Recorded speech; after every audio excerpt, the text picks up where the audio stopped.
Era callado y juicioso, y consideraba que la felicidad está del lado de aquel que esté satisfecho.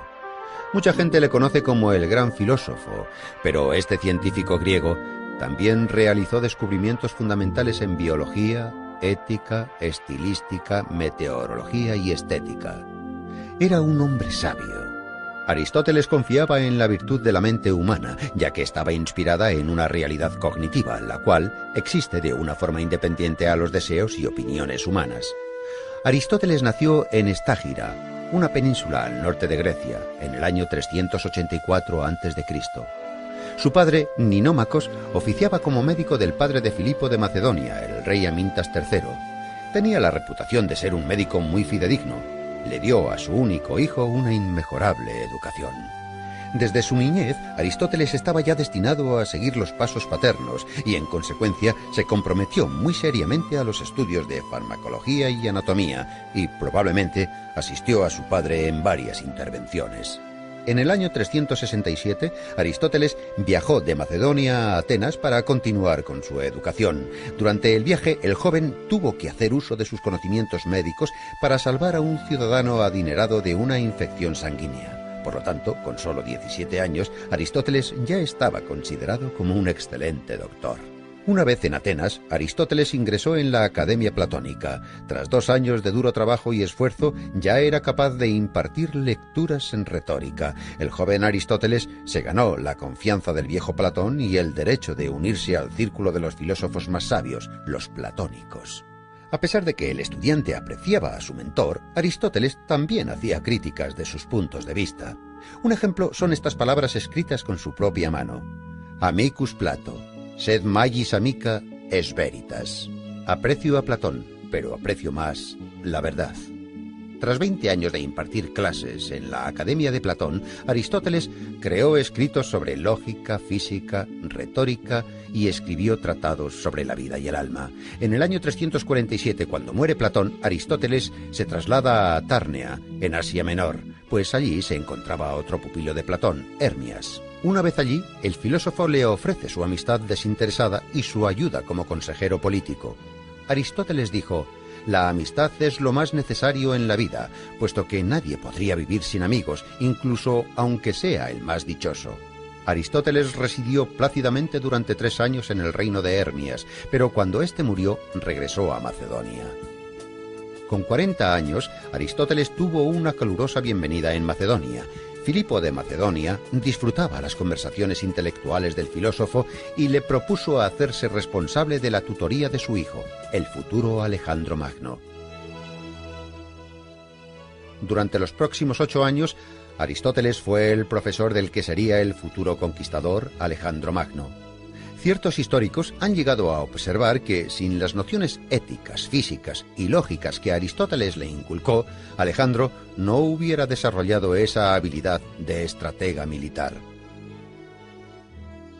En el año 335, cuando el gran Alejandro ascendió al trono y comenzó con sus conquistas, propuso a Aristóteles crear unas crónicas que narrasen todas sus gloriosas victorias. Este se negó.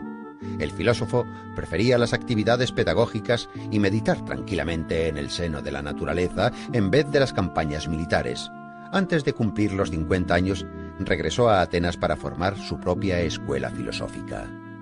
La escuela aristotélica estaba cerca del santuario de Apolo Licio, y en su honor la escuela se llamaría Liceo.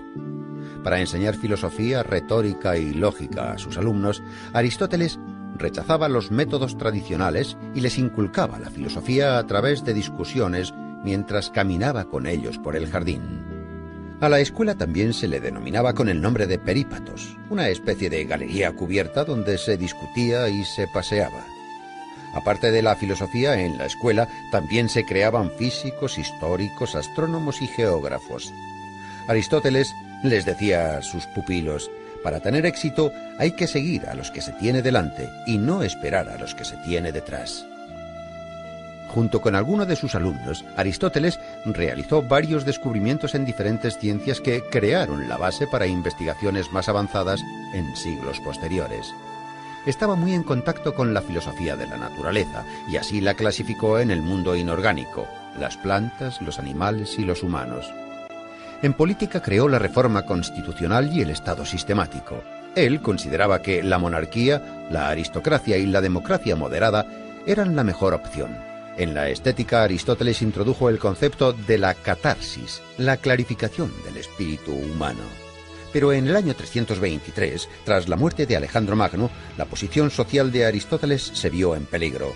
En Atenas se sostenían las órdenes de los macedonios y, en consecuencia, la ciudad se vio inmersa en una reacción antimacedónica.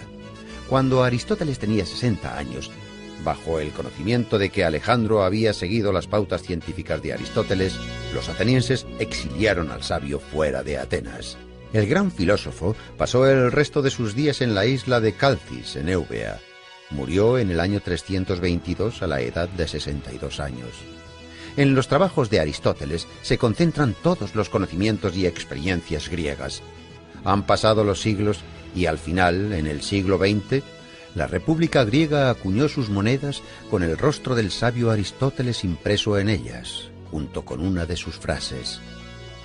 Todo hombre, por naturaleza, tiene aspiración al conocimiento.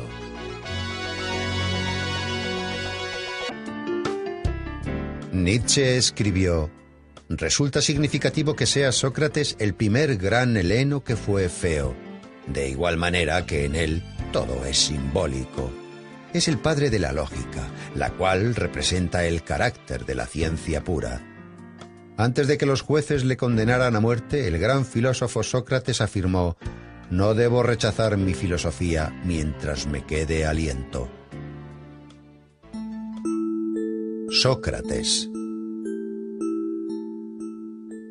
El antiguo filósofo griego nació en Atenas en el año 469 a.C., en la familia del cantero Sofronisto y la comadrona Fainarate. Puesto que Sócrates era analfabeto, toda la información que se conserva de él es gracias a los trabajos de sus discípulos Platón y Jenofonte. No existe mucha información sobre los primeros años de su vida, pero se sabe que con 17 años ya llamaba la atención por la gran agudeza de sus razonamientos y su facilidad de palabra. Era de pequeña estatura, vientre prominente, ojos saltones y nariz respingona. Aspirando a concienciar a los ciudadanos sobre la perfección moral, Sócrates realizaba numerosas tertulias, en las plazas y en las calles. A la sombra de un olivo pasaba horas discutiendo sobre la justicia y la virtud. La negligencia de los quehaceres diarios llevaron a Sócrates a una extremada pobreza.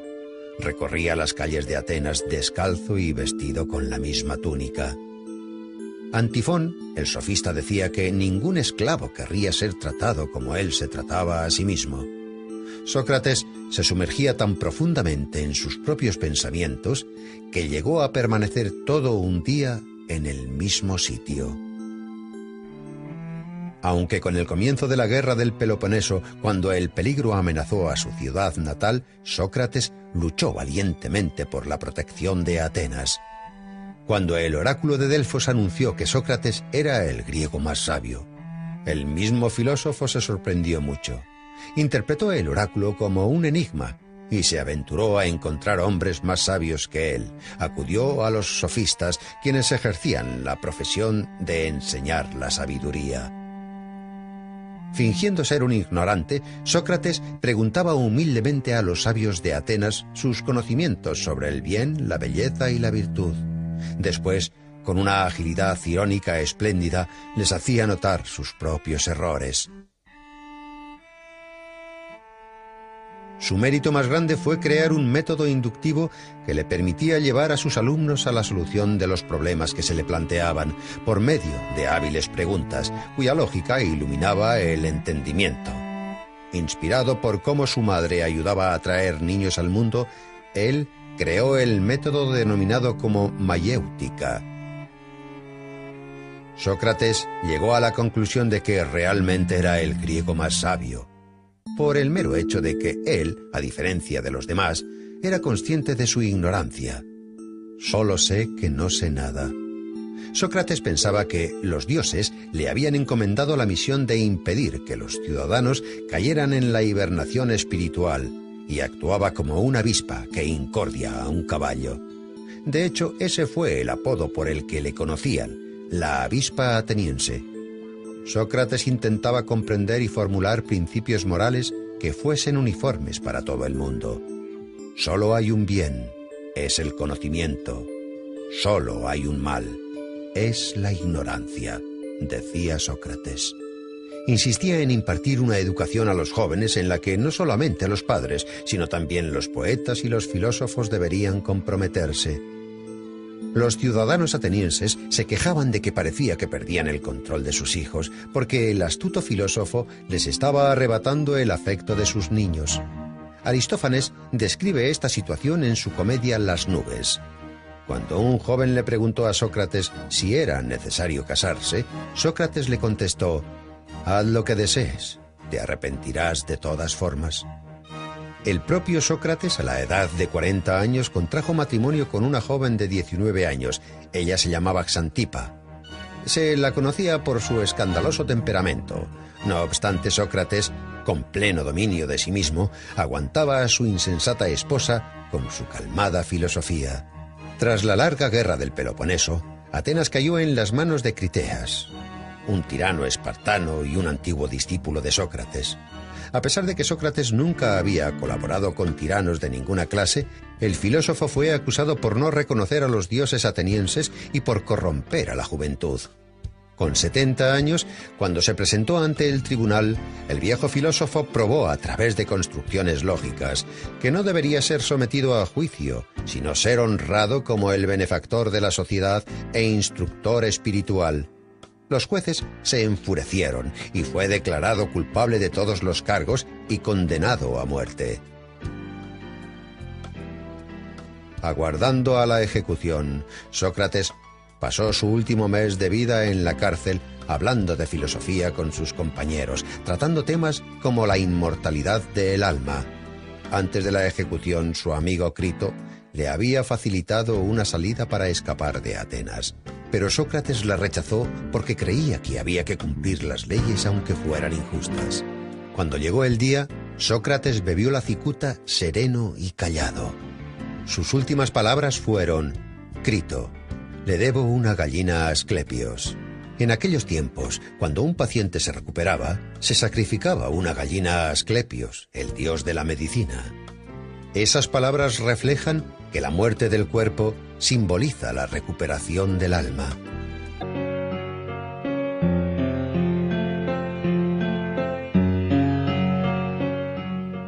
Este filósofo se convirtió en leyenda cuando aún vivía. Los rumores le transformaron en un profeta y después en un estafador. A veces le convertían en héroe de anécdotas y otras le tomaban por loco. No creó ninguna doctrina integral, pero toda su vida fue un ejemplo de servir a la filosofía. Diógenes el cínico, natural de Sinope, también era llamado Diógenes el perro. Este filósofo vivió en el siglo IV a.C. Se sabe que su padre era acuñador de moneda y toda su familia provenía de Sinope, territorio de la Turquía actual. Cuando Diógenes aún era joven, fue acusado de adulterar las monedas y enviado al exilio fuera de su ciudad. Diógenes no negó su parte de culpa. Pero ¿cuáles eran las razones por las que un joven de familia adinerada actuaba así? Según la leyenda, la razón por la que falsificaba monedas no era para obtener beneficios, sino por seguir las instrucciones del oráculo de Delfos. El joven Diógenes acudió al oráculo y le realizó la descarada pregunta de «¿Qué debo hacer para hacerme famoso?». El oráculo respondió «Cambiar el valor de la moneda». Diógenes tomó la profecía al pie de la letra. El oráculo se convirtió en la consigna cínica y en metáfora de buena parte del comportamiento del filósofo.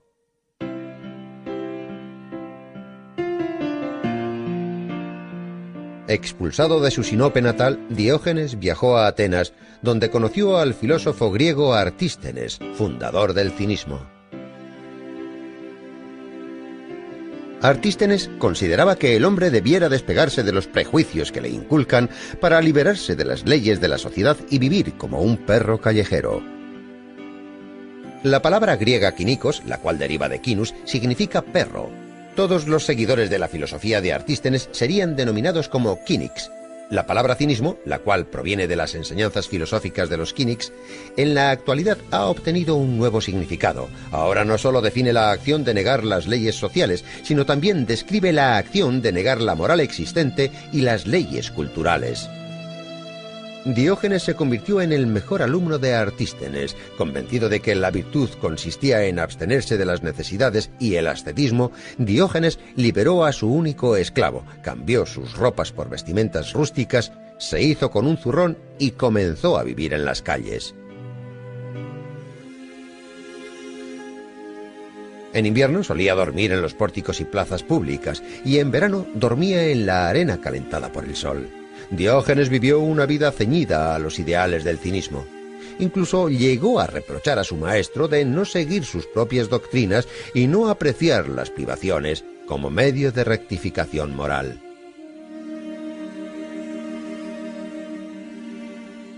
Diógenes dejó de viajar por Grecia.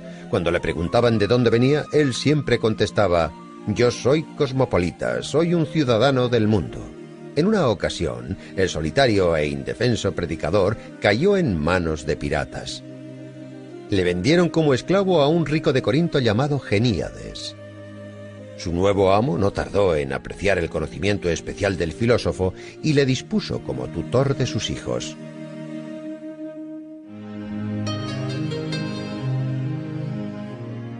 A pesar de todas las penurias que tuvo que vivir, Diógenes siempre fue fiel a su filosofía cínica. Continuó como esclavo hasta el día de su muerte, pero ya que apreciaba su libertad interior, eso nunca le hizo infeliz. Diógenes llegó al extremo de su ascetismo. En una ocasión, tras ver a un niño beber del cuenco de sus manos, destruyó el cuenco de madera que era su única posesión, además de su capa, su zurrón y su báculo. El filósofo pensaba que el hombre no necesitaba nada personal porque todo lo necesario se daba en el nacimiento. El filósofo conocido como Diógenes el perro se comportaba como un animal descarriado. Rechazaba las leyes públicas y retaba las tradiciones ya establecidas. También se cuenta que el filósofo vivía en un barril y que los días soleados caminaba con una antorcha. Cuando le preguntaban la razón de esto, él contestaba: «Estoy buscando a un hombre honesto». La gente siempre le decía: «Diógenes, ya eres demasiado mayor. Es el momento de que te calmes». Pero el filósofo contestaba: «Ya casi he terminado. Ahora es el momento de correr, no de pararse». Su peculiar estilo de vida, su extrema agudeza y su irresistible energía hicieron del filósofo una leyenda de la antigua Grecia. De las muchas anécdotas de Diógenes, hay una que cuenta que Alejandro Magno en persona acudió a ver al filósofo. Alejandro Magno encontró al filósofo descansando en un ciprés cerca de Corinto. El omnipotente Alejandro se dirigió a Diógenes diciendo: «Puedes pedirme todo lo que desees». Entonces, la lengua afilada de Diógenes respondió: «Deseo que te apartes, me estás tapando el sol». Las crónicas históricas afirman que el filósofo vivió hasta una avanzada edad. La profecía del oráculo de Delfos se cumplió. La vida del filósofo desafió las bases de la sociedad y cuestionar las morales públicas le convirtió en toda una leyenda. El filósofo cínico de Sinope se convirtió en el símbolo de la libertad y la felicidad. Incluso el omnipotente Alejandro Magno, estando al filo de la muerte, dijo: «Si no fuera Alejandro, hubiera querido ser Diógenes».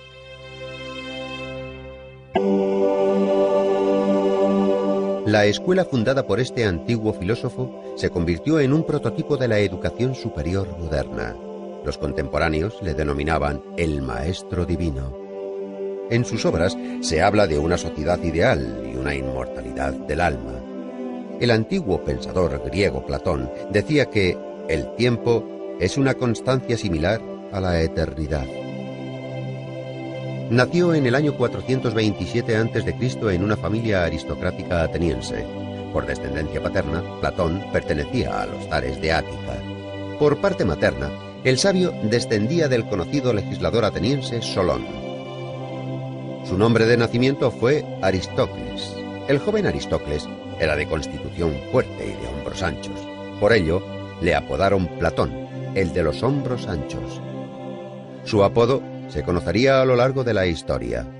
Platón obtuvo una educación aristocrática en su juventud. Escribió versos y tragedias, estudió las obras de filósofos de épocas pasadas y además componía música y también dibujaba. Era un excelente gimnasta, dominaba la equitación, luchaba en combates individuales e incluso ganó numerosas competiciones por ello. Pero a pesar de su versátil educación, el joven era extremadamente tímido y prefería los empleos solitarios antes que dialogar con sus contemporáneos. A los 20 años, el joven Platón ya era considerado como uno de los ciudadanos más prometedores de Atenas.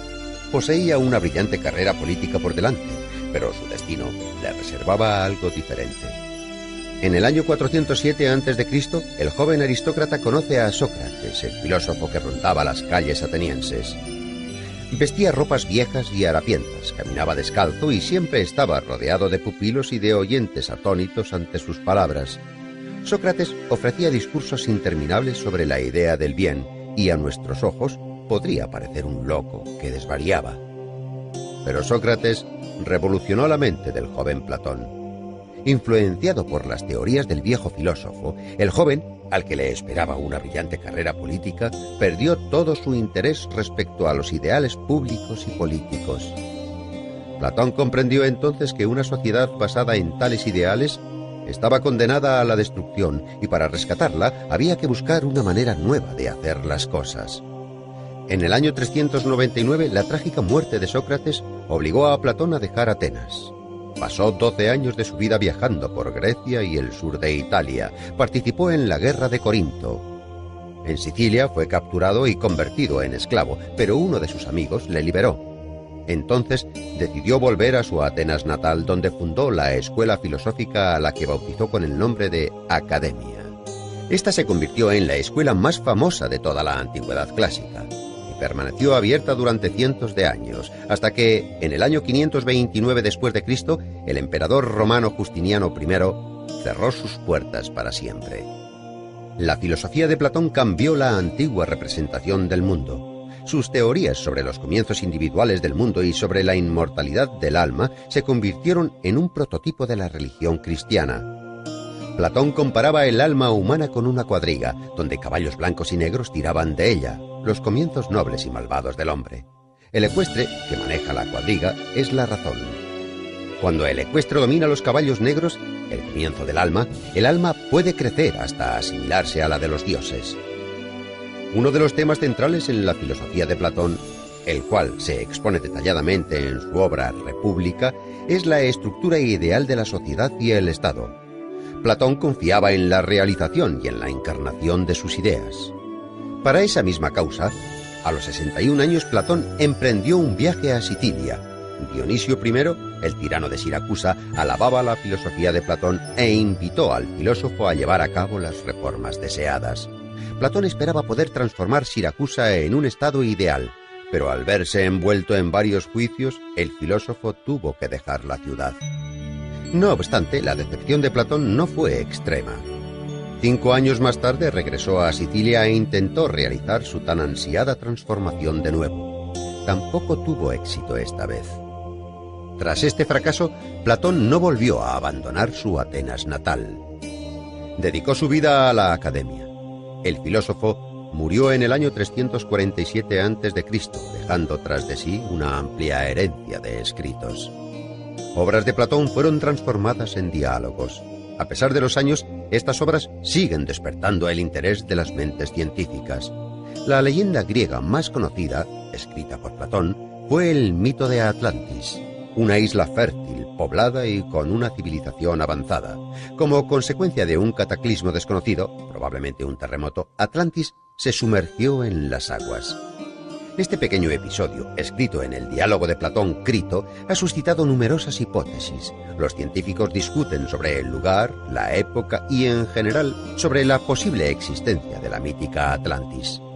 En el año 2004, el Dr. Kunz, de la Universidad Alemana de Wuppertal, llevó a cabo un análisis vía satélite que mostraba fotos de ciénagas saladas cerca de la ciudad española de Cádiz. En las fotos se apreciaban claros remanentes de construcciones antiguas que concordaban con los relatos platónicos. El alemán creyó que Atlantis no era una isla, sino tierras bajas que fueron destruidas a causa de una inundación entre los años 800 y 500 a.C. El antiguo pensador griego, quien dejó una extensa cadena de pupilos y actualizó la filosofía antigua, dijo una vez: «El hombre es una especie de juguete inventado por Dios. Dejadle jugar por tanto a los juegos que más le diviertan, a pesar de que eso contradiga a lo que se cree bueno en nuestros tiempos».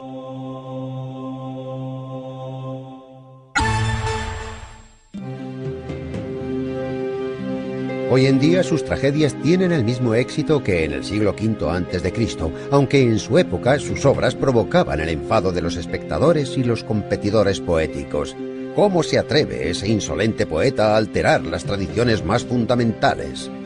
Puede que esta sea la razón por la cual los historiadores que trabajaron en la biografía del poeta lo hicieran de tal forma que tantos siglos después es complicado diferenciar entre los datos falsos y los verdaderos que rodean la vida del dramaturgo. Una cosa está clara: a pesar de todo el peso de las innumerables críticas, Eurípides está reconocido como uno de los mejores poetas trágicos griegos. Los antiguos historiadores adoraban encontrar vínculos extraordinarios en los acontecimientos históricos. Solían afirmar que Eurípides nació el día de la gran victoria de los griegos sobre los persas en una isla cercana a Salamina. Por ello, el autor estaba destinado a alcanzar la gloria. Existen otras teorías que apuntan que el dramaturgo nació unos años más tarde, en el 484 a.C., y que el hecho de que se convirtiese en uno de los mejores autores de su época fue por méritos propios. Los poetas atenienses y contemporáneos de Eurípides no tenían por costumbre elogiar los poemas de otros. En esa época las críticas se reducían a banales comentarios. En el campo de las batallas literarias, los enemigos de Eurípides le atribuían sangre humilde y defectos físicos y mentales. Cuenta una leyenda que el autor sentía un odio inmenso por las artes y por las mujeres. Pero un siglo más tarde, Aristóteles afirmó que Eurípides era el mejor poeta trágico de todos sus contemporáneos. 5 siglos más tarde, Eurípides fue nombrado el pensador que prefería la soledad de la orilla del mar antes que las concurridas calles de la ciudad. Los visitantes que acuden a Salamina aún pueden contemplar las cuevas donde Eurípides componía sus tragedias.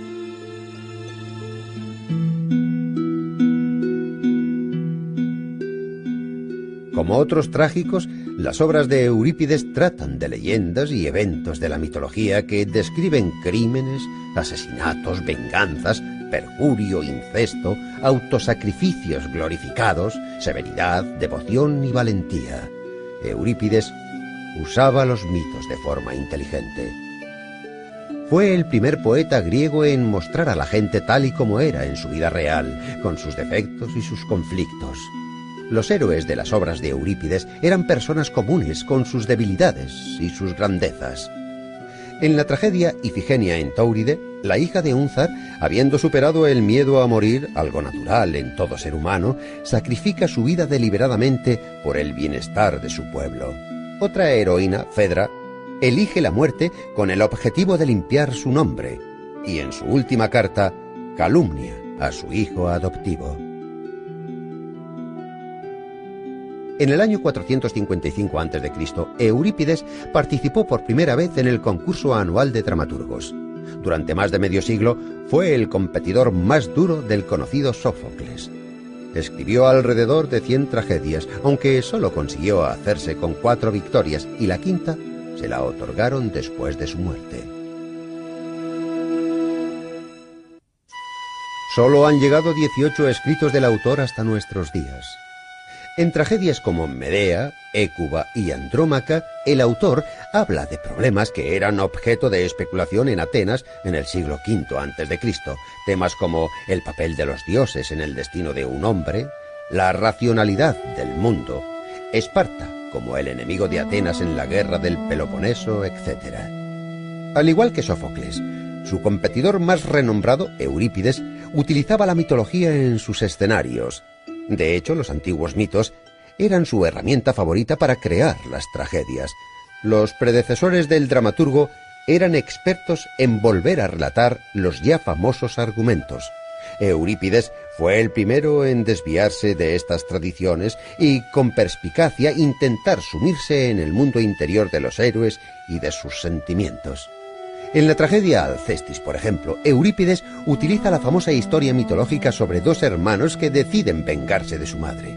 Pero al contrario que en el mito, la Alcestis de Eurípides no es la salvadora de su hermano. Lo verdaderamente importante para el dramaturgo era intentar descubrir los sentimientos de esos niños que osaron tener el coraje de pegar a su propia madre. Esta aproximación de Eurípides hacia los mitos desencadenó sentimientos contradictorios. Por una parte, existía una empatía sincera y por otra, una indignación noble. Pero era una blasfemia. Eurípides tuvo la osadía de cambiar una historia que todo el mundo conocía desde su niñez, y los atenienses, como todos los humanos que les vivieron antes y después de ellos, desconfiaban en todo aquello que era nuevo y diferente.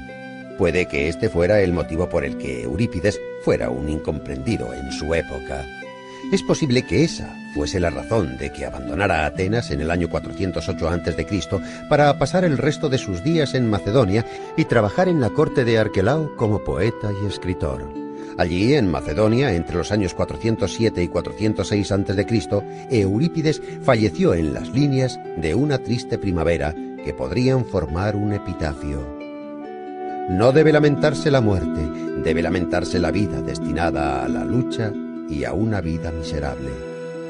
Desde los tiempos antiguos solo nos han llegado unas pocas imágenes del dramaturgo, pero visualmente demuestran que durante toda su vida este hombre melancólico inclinaba su cabeza pensativo agradeciendo los reconocimientos, pero sin comprender los injustos y constantes ataques.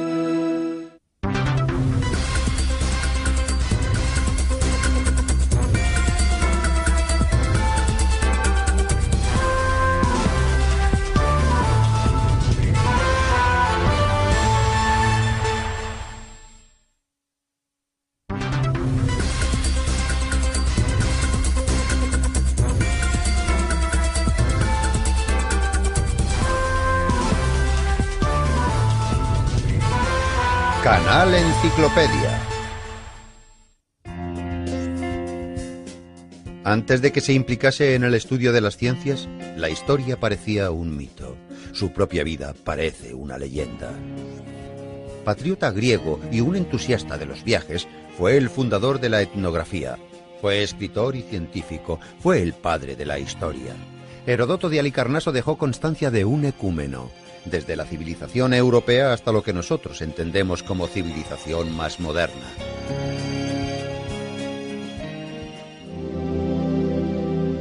Heródoto, el futuro historiador, nació en el año 284 a.C. en el seno de una familia rica y noble en Halicarnaso, una colonia griega situada en Asia Menor.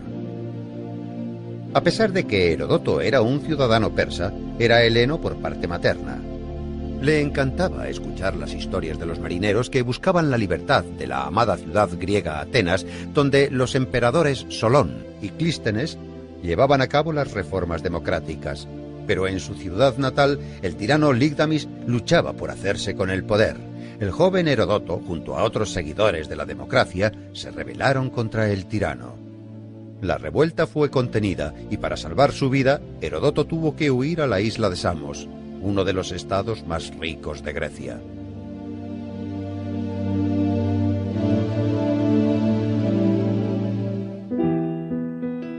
En el año 464 a.C., cuando Heródoto cumplió los 20 años, dejó la isla griega para viajar de país en país y dirigirse al este. Viajó por tierra y mar y visitó lugares como Fenicia, Siria, Macedonia, Delfos y Atenas. Heródoto de Halicarnaso resultó ser un viajero inquisitivo y emprendedor.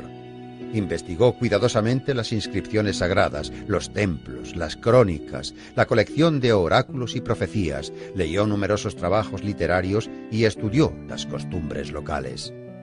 Más tarde, con diligencia, escribió todas sus observaciones personales en un libro que se convertiría en la famosa Historiae, el primer libro histórico de los tiempos antiguos. En el libro, Heródoto describía la distribución de la población de Babilonia y el método de construcción de sus edificios. El sociable ciudadano Heródoto también viajó a Egipto y allí aprendió de los sacerdotes locales que en la pirámide de Keops constaba por escrito la cantidad de rábanos, cebollas y ajos que habían comido los esclavos mientras construían la pirámide. Heródoto visitó la costa norte del Mar Negro, donde se relacionó con la tribu de los escita, que eran personas bélicas y crueles. Acorde con los relatos de Heródoto, los escita se bebían la sangre de sus enemigos y para ello utilizaban sus cráneos. Además, ostentaban los cueros cabelludos como trofeos o botines de guerra. Las descripciones sobre la vida de los escita que Heródoto escribió fueron más tarde verificadas por investigaciones arqueológicas que encontraron restos sepulcrales de la tribu en el sur de Rusia y en Ucrania. Las anotaciones de los 10 años que Heródoto de Halicarnaso había recopilado durante sus viajes se convirtió en una grandiosa obra que nunca fue titulada. No obstante, muchos historiadores creen que la obra fue titulada Historiae, que significaba investigación y desarrollo en el griego antiguo. 330 años después, en el siglo II a.C., científicos de Alejandría dividieron la composición de Heródoto en 9 tomos y los dedicaron a las 9 musas. El primer libro, por ejemplo, fue titulado Clío. La guerra de los griegos contra el imperio persa era el principal argumento de esta gran obra. Heródoto fue contemporáneo de estos sucesos. El historiador admiraba el coraje de los griegos y quería narrar para futuras generaciones las batallas que los griegos y persas soportaron durante 50 años. Más de la mitad de la obra se refiere a los antecedentes de las guerras médicas y el resto a la propia contienda. Fue una de las primeras obras escritas en prosa griega que muestra digresiones históricas, etnográficas y geográficas, así como las tradiciones, las religiones y la vida en Asia Menor. En el año 443 a.C., cuando la guerra entre griegos y persas llegó a su fin, Heródoto viajó al sur de Italia con el fin de encontrar una colonia llamada Turios. Finalmente, a la edad de 40 años, a Heródoto se le llamaba Turio, por haber ayudado a fundar esta colonia. Los investigadores opinan que este lugar fue su último cobijo. Pero no se puede excluir la posibilidad de que al final de su vida Heródoto dejase Turio para volver a Atenas. No se conoce demasiado sobre los últimos años del historiador.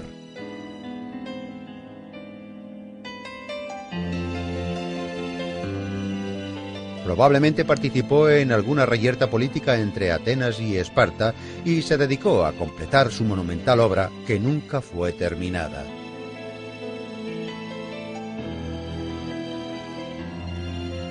Los relatos de Historiae se detienen en el año 478, en la descripción de una cercana aldea llamada Sesta. Heródoto vivió alrededor de 60 años y murió cerca del año 425 a.C. 4 siglos más tarde, el orador romano Cicerón hablaba de Heródoto como el padre de la historia.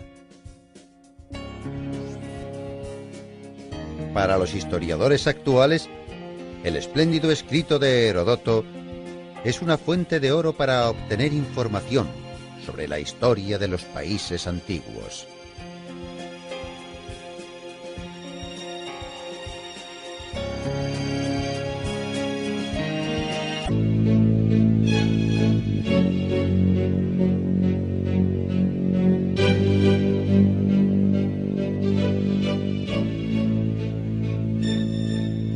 Sus contemporáneos escribieron: tuvo una vida larga y feliz. Creó infinidad de tragedias preciosas y murió sin conocer la desgracia. Escribió más de 100 obras, pero solo se conservan 7 de ellas, aunque estas demuestran que Sófocles fue uno de los mejores poetas trágicos de la antigüedad. Sé osado. Lo que los sueños te traen con la luna, los rayos del sol se lo llevarán. Hijo mío, no hay mejor regalo que la vida. Como ocurre con otros poetas antiguos, no se conoce demasiado sobre Sófocles. Nació en Colono, un pueblo cerca de Atenas. El autor haría conocido su lugar de nacimiento por medio de su tragedia Edipo en Colono. Era hijo de un rico armero llamado Sófilo. Otorgó a su hijo la posibilidad de recibir la llamada educación ateniense, que fomentaba el libre desarrollo del cuerpo y el espíritu.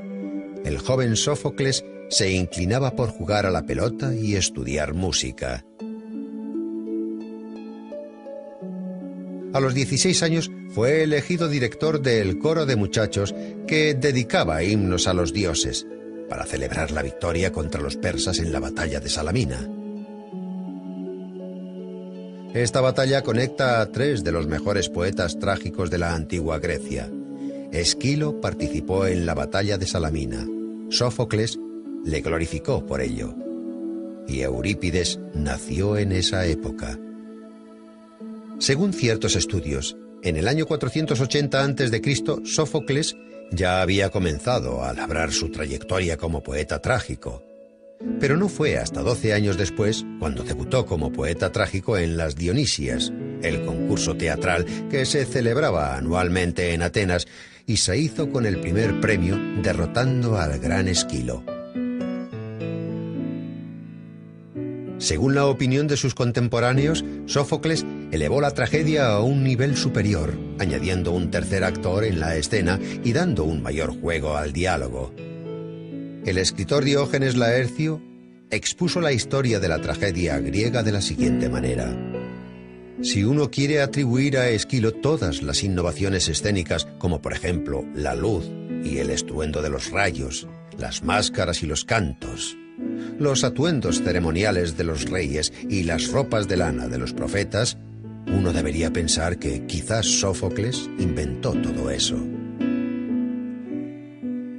Además, a diferencia de Esquilo, Sófocles se centró, más que en el argumento, en los sentimientos y los sufrimientos de los hombres. Sófocles admiraba la fuerza mental que un hombre es capaz de demostrar. En su famosa obra Antífona, Sófocles comienza el estribillo diciendo: «Hay muchas maravillas en el mundo, pero el hombre es la más maravillosa de todas ellas». Con obras como esta, Sófocles se convirtió en uno de los poetas más conocidos de la antigua Grecia. En el festival en honor a Dionisio ganó el primer premio en más de 20 ocasiones y el segundo más de una docena de veces. Pero nunca se permitió quedar el tercero, que para él sería el último puesto. Escribió más obras que muchos autores, 123 dramas, pero solo 7 han llegado a nuestros días. Áyax, las Traquinias, Electra, Filoctetes y la trama de la familia del rey Edipo fue quien otorgó la mayor fama a su autor. La trama consta de las tragedias Edipo Rey, Edipo en Colono y Antígona. En la tragedia Edipo Rey se narra la caída de Pericles al mando del Estado ateniense y se interpreta de una forma muy creativa. En la historia, los años de su gobierno se conoce como la época de Pericles, el período donde Atenas era fuerte y próspera. Sófocles era uno de los mejores amigos de Pericles. En el año 440 a.C., ambos fueron elegidos estrategos y participaron en la expedición ateniense contra Samos, acontecimiento que recoge Plutarco en sus Vidas Paralelas. El poeta jugó un papel muy activo en la vida pública de la polis. Incluso cuando Sófocles era ya un hombre muy mayor, fue elegido como uno de los 10 consejeros que, supuestamente, devolverían los años dorados a Atenas. Sobre la vida personal de Sófocles se desconoce la mayoría. Solo se sabe que tuvo 5 hijos. Hay quien piensa que un hijo de Sófocles, llamado Lofón, intentó atribuirle a su padre una enfermedad mental causada por su avanzada edad. El poeta dijo ante el tribunal: Si estoy loco, no soy Sófocles. Si soy Sófocles, no estoy loco. Y a continuación recitó el comienzo de la tragedia de Edipo en Colono. Con admiración, el jurado se percató de que en efecto se trataba de Sófocles y por lo tanto no podía estar loco. La tragedia de Edipo en Colono fue llevada al escenario por su nieto, también llamado Sófocles. La representación tuvo lugar justo después de que, con 90 años, su abuelo Sófocles falleciera. Sófocles también era conocido por su afán a la religión. Según algunos historiadores, antes de que el templo para Asclepios, dios de la medicina, fuera construido en Atenas, Sófocles adoraba al dios en su propia casa. En su tragedia, un hombre antes de morir conoce a las Parcas. En uno de los fragmentos que se conservan, Sófocles advertía: «El hombre ha de admirar y valorar el júbilo de hoy. Los dioses cubrirán el mañana con mantos grises y oscuros».